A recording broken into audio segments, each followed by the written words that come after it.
Salut à tous les amis et bienvenue sur Carton Rouge TV, la chaîne des supporters de l'ASS. On est ici au Puy après cette rencontre amicale entre l'AS Saint-Etienne et le Clermont Foot. On va faire le débrief du match ensemble avec Thomas. Salut Thomas. Salut Flavien, salut le peuple vert. T'es en forme? Super en forme et quel plaisir de se retrouver, hein. On n'en peut plus là. Bah ouais, ça fait plaisir, hein. Franchement. Mais carrément. On avait envie de voir ces Stéphanois jouer, on avait envie de les voir sur le terrain. Alors peut-être un mot avant de rentrer dans le débrief de ce match. Les Verts ont fait un partout face au Clermont Foot, on va évoquer cette rencontre évidemment ensemble. Peut-être un mot sur l'ambiance générale. Alors il y a eu un déluge, hein. Il y a eu beaucoup d'orages sur la région, notamment Auvergne cet après-midi, dans le Puy-de-Dôme, dans l'Allier également. Ici on a eu une forte pluie, quelques éclairs et ça s'est arrêté avant le début du match finalement. Et c'était pas mal parce que les conditions étaient assez idéales avec une pelouse mouillée, mais du coup le ballon allait plus vite. Tu fais un petit point météo, donc un orage selon Flavien, une averse selon moi, donc on va dire une averse orageuse. Ouais, c'est ça. Oh, il y a eu des éclairs quand même, à un moment donné, il y a eu la foudre. Il y a eu quelques éclairs autour du stade pendant l'échauffement des joueurs. Et du coup, par contre, ce qui était plutôt bien, il y a des supporters de Carton Rouge qui sont autour. Non, ce qui était plutôt pas mal, c'est que j'ai trouvé l'ambiance très bon enfant. Il y avait quand même pas mal de supporters clermontois et des supporters stéphanois, évidemment. Donc, une bonne ambiance. Oui, on a entendu sur les. Il y a eu 2 buts, hein, un but partout. Donc, sur chaque but, on a entendu qu'il y avait une bonne chambrée de supporters. Je dirais 50-50 au niveau de l'affluence. Alors, un mot quand même sur ce match ici au Puy. La dernière fois que les Verts ont joué au Puy en match amical, c'était il y a 2 ans. Ouais. Toi, tu étais là? Oui. C'était après la descente en Ligue 2, c'était le premier match ou le deuxième match amical après la descente en Ligue 2. Le contexte était quand même différent. Il y avait des images, toi, qui t'avaient marqué à l'époque. Ouais, l'ambiance était très tendue. Romeyer était dans une sorte de paranoïa, alors peut-être plus ou moins légitime, je ne sais pas. Ce qui m'avait choqué à l'époque, c'était comment, de la sortie du stade, le bus de Saint-Etienne avait été coincé dans un sas où les supporters avaient été mis à l'écart, si tu veux. Et je me souviens, il y avait vraiment des scènes qui m'avaient choqué parce que c'était tout un public familial, tu vois, il y avait des grands-parents avec les petits-enfants qui voulaient rencontrer les joueurs, et puis bon, ils étaient coincés derrière une barrière, j'avais trouvé ça un peu naze. Et là, franchement, l'ambiance était très bon enfant, il n'y a pas eu de sujet particulier. C'est vrai qu'on redémarre une nouvelle histoire avec la Saint-Etienne, et on le sent quand même. Oui, les bases sont saines, on a eu quelques petits pétards au début du match. Il y a eu 2 pétards et un demi-fumigène. 2 doubles mèches, peut-être un bison. Je crains le huis clos, Flavien. Avec la Ligue, de toute façon, quoi qu'il se passe, hein, déjà qu'on a des huis clos.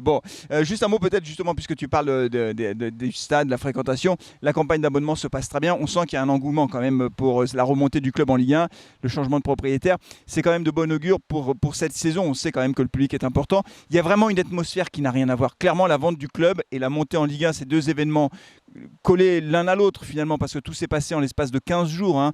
On sent quand même qu'il y a une atmosphère qui est complètement différente. Complètement. Et puis on voit que l'AS Saint-Etienne est un des rares clubs à être actif sur ce mercato. Donc il se passe des trucs. Donc tout cela est de bon augure, quoi. Donc on a envie de rêver, d'y croire. Je t'entendais tout à l'heure dire avec un supporter, faut prendre le temps pour construire. Non, on n'a pas de temps. On n'a pas de temps. L'Europe, vite. On n'est pas d'accord là-dessus. Bon, on va pas parler des objectifs de cette saison. C'est vrai que déjà, si on assure un bon maintien, toi tu veux l'Europe tout de suite, mais pourquoi pas la Ligue des Champions? Mais c'est pas le sujet. On va évoquer quand même cette rencontre entre le Clermont Foot et l'AS Saint-Etienne, avec finalement 2 matchs différents, 2 équipes différentes, puisqu'à la mi-temps, Odo a changé son 11 quasiment, il n'y a que Etienne Green qui est resté sur le terrain, mais globalement, 2 visages différents, avec une première mi-temps où j'ai trouvé le Clermont Foot très entreprenant, et ils ont ouvert le score par Douane à la 19e minute, logique en fait. Logique, c'est une première mi-temps à sens unique. Alors on a fait un long débrief de cette première mi-temps, vous pourrez aller voir la vidéo sur la page Facebook d'Info des Verts. Alors c'était un match de reprise pour les 2 équipes, mais pour Clermont Foot, les Auvergnats avaient une semaine de préparation en plus, et au niveau de l'endurance, franchement, ça se voyait. Donc de ce point de vue-là, je ne vais pas être trop sévère avec les Stéphanois. Par contre, au niveau de l'envie, je regrette que cette équipe qu'on a vue en première mi-temps n'ait pas témoigné de davantage d'envie, surtout de la part de certains joueurs qui, à mon avis, avaient vraiment intérêt à s'illustrer, et ils ne l'ont pas fait. Oui, alors la première mi-temps, elle n'a pas été très bonne. Surtout la première partie, la première mi-temps. C'est vrai que la deuxième partie de deuxième mi-temps, on a vu quelques petites initiatives stéphanoises. On a vu notamment Apia qui s'est montré plus entreprenant sur le côté. Mais au final, finalement, à la mi-temps, ce score de 1-0 est logique pour le Clermont Foot. Et c'est vrai que, tu le dis, on a fait le débrief à la mi-temps sur Info des Verts. On attendait avec impatience cette deuxième mi-temps parce qu'on savait que toute l'équipe allait changer. Et la deuxième mi-temps n'a rien eu à voir avec la première mi-temps. Les Verts ont été beaucoup plus entreprenants, avec beaucoup plus d'envie et d'intensité. Complètement. Alors, si tu me le permets, avant de basculer sur la deuxième mi-temps, dire quand même les quelques satisfactions de la première mi-temps. Abdelhamid, on sent que c'est un gars qui a du métier, quoi. Tu vois, dans sa posture, dans ses attitudes, le mec, il est là, on sent que c'est un boss, un patron. Je suis d'accord avec toi. C'est vrai qu'on a vu Abdelhamid, donc la nouvelle recrue, en première mi-temps. Il a une prestance sur le terrain qui montre que c'est un taulier, quoi. C'est un patron. Donc je suis tout à fait d'accord, tu as raison de le souligner. Et puis, un petit jeune qu'on a vu ce soir pour la première fois, et peut-être, mais je le dis sans dédain, hein, pour la dernière fois, hein, parce que Sahraoui, qui je trouve a illuminé cette première mi-temps, le 11, le petit gars, là je trouvais qu'il en voulait, lui a saisi sa chance, il s'est montré, on l'a vu. Il jouait de l'avant en tout cas, Oui. il se cachait pas, il se rendait disponible pour ses coéquipiers. C'est vrai qu'on demande à le revoir du coup, parce que c'est vrai qu'il y avait quand même beaucoup de jeunes dans le 11 de départ de cette première mi-temps. C'est bien parce qu'on voit des jeunes et aujourd'hui avec le nouveau projet de la Saint-Etienne, une des questions que toi tu poses souvent c'est quelle sera la place des jeunes, de nos jeunes. Alors on a Iki, on a Amougou, on a des jeunes qui sont très talentueux, qui seront en sélection nationale. Mais la vraie question, c'est est-ce qu'ils auront un jour une occasion de jouer. Voilà, donc cette première mi-temps, effectivement, tu as raison de le souligner. La deuxième mi-temps, pour le coup, elle a redémarré d'entrée de jeu sur un rythme qui n'avait rien à voir. On s'est tout de suite dit, tiens, là, on sent que les Verts prennent l'ascendant physiquement, dans l'intensité. Oui, tout de suite, et là, pour le coup, en parlant d'envie, on a tout de suite senti des gars qui avaient envie et qui voulaient se montrer. Et là, tout de suite, on a eu de grosses satisfactions. On a revu deux jeunes qu'on avait vus dans la prépa l'année dernière, qu'on avait beaucoup aimé, Othman et Gauthier. Gauthier, je trouve, a été l'homme de cette seconde mi-temps. Et même sur les joueurs plus expérimentés, les pros, je trouve que certains ont tiré leur épingle du jeu. J'ai trouvé que Masson ne s'était pas caché. Tout n'a pas été parfait, c'est une reprise. Il n'a pas été tout le temps dans la justesse. Mais le mec, il a multiplié les efforts. J'ai beaucoup aimé aussi Wadji, qui faisait un pressing. Donc il y a vraiment clairement des joueurs qui se sont illustrés, qui ont montré de la détermination. Ça, c'est important. C'est ce qu'on veut voir sous le maillot vert. Et à noter quand même qu'on avait également, sur cette première mi-temps, tout s'est passé côté gauche du terrain. Parce qu'effectivement, il y avait Othman que j'ai trouvé très très intéressant. Othman, il me fait penser à un joueur, j'ai oublié le... Non, on rigole parce que Thomas me l'a dit en première mi-temps, il a raison, il nous rappelle un joueur, Othman. Il nous rappelle qui, Othman? Chamac. Ouais, il a un peu l'allure de Chamac, très élégant sur le terrain, très technique. Ouais, franchement, Othman très intéressant. Gauthier, je suis d'accord avec toi. Tu as oublié de citer Louis Mouton, Oui, qui a égalisé en début de deuxième mi-temps, but refusé pour un hors-jeu qui n'était pas évident. Toi, tu penses qu'il y avait un joueur qui était... Louis Mouton très intéressant, mais c'est vrai que tout s'est passé côté gauche. Tout s'est passé à gauche parce que à droite, et je ne vais pas citer les joueurs, mais tous les jeunes n'ont pas montré, ne se sont pas montrés sous le même jour. À droite, c'était un peu moins intéressant, donc le jeu a très clairement basculé à gauche. Mais oui, Mouton, voilà un joueur qui a entendu Dalloglio qui ne lui fermait pas la porte. C'est un joueur qui se s'est observé par Dalloglio. Donc le mec, ce soir, il a mouillé le maillot et c'est lui qui égalise. Et quel but en fin de match, un but incroyable. En plus, nous on était bien placés dans la tribune. On a vu le ballon qui a littéralement plongé dans la lucarne. C'était mérité, je pense, au regard de son match. Le match nul est largement mérité pour les Verts au regard de la seconde mi-temps. Et je suis très content que Louis Mouton ait marqué parce que c'est vrai qu'il a fait plutôt un bon match. Oui, une frappe enroulée un peu à la David Ginola. La vitesse en moins, parce que là, elle avait un côté presque un petit peu feuille morte, quoi. Hein. Bah, moi, quand elle part, je crois qu'elle sort en fait. Ouais. Moi, je la vois pas dans le but. Hein. Vraiment, elle est bien travaillée, un but magnifique. Donc Mouton a clairement marqué des points ce soir. Bon, au final quand même, un match de reprise, voilà, on va le dire. Il y aura d'autres matchs amicaux, il y a encore 4 matchs amicaux avant la reprise de la Saint-Etienne. Le mercato n'est peut-être pas encore complètement terminé. Voilà, donc on va... C'est important de le dire. Apparemment, ils attendent encore 5-6 joueurs. Et ça, c'est vraiment important de le dire.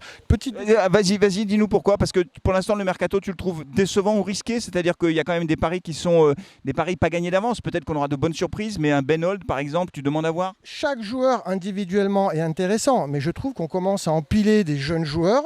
Moi, mon inquiétude, c'est que ça manque un petit peu d'expérience de Ligue 1, tout ça. Abdelhamid, c'est tout, quoi. Donc pour moi, j'espère que sur les 5-6 recrues qui sont encore attendues, puisqu'on nous annonce encore 5-6 recrues, j'espère qu'on va avoir un petit peu des vieux sages, des joueurs de Ligue 1. Les briscards. Oui, voilà, des aboyeurs, comme on dit, hein, des gars qui sont là pour accompagner les jeunes. Là, on a une équipe, à mon avis, qui est un peu trop jeune et qui manque d'expérience de la Ligue 1.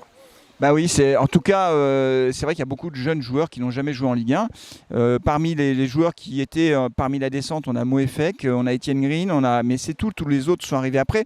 Après, on a des joueurs qui sont quand même très expérimentés. Denis Apia, Masson, Tubisinka, malgré tout, je pense qu'il est solide, Tubisinka.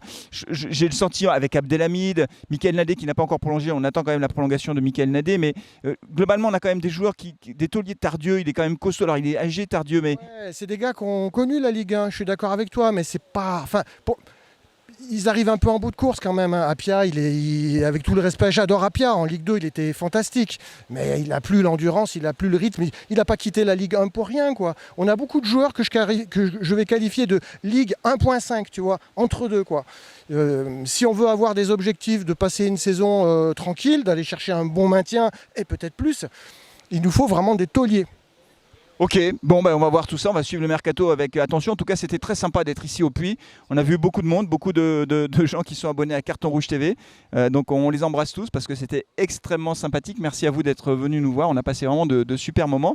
Et puis le match était, ma foi, pas désagréable à suivre pour une première rencontre. Et puis on peut souhaiter pour Othman et Gauthier, qui à mon avis auront du mal à glaner du temps de jeu en Ligue 1 cette année. Moi, ce que je souhaite pour ces deux joueurs, c'est surtout pas s'en débarrasser. Hein. C'est des joueurs qu'il faut qu'on cadenasse avec un bon contrat, mais qu'il faudrait qu'on prête en Ligue 2, tu vois. Une saison profitable, pleine, avec des bonnes stats en Ligue 2, c'est clairement ce dont ont besoin ces deux joueurs. Ils ont besoin de jouer à leur âge. Ils ont besoin de jouer, et puis en espérant qu'ils capitalisent une bonne expérience, qui confirme tous les espoirs qu'on place en eux, et de les revoir un jour avec l'équipe première.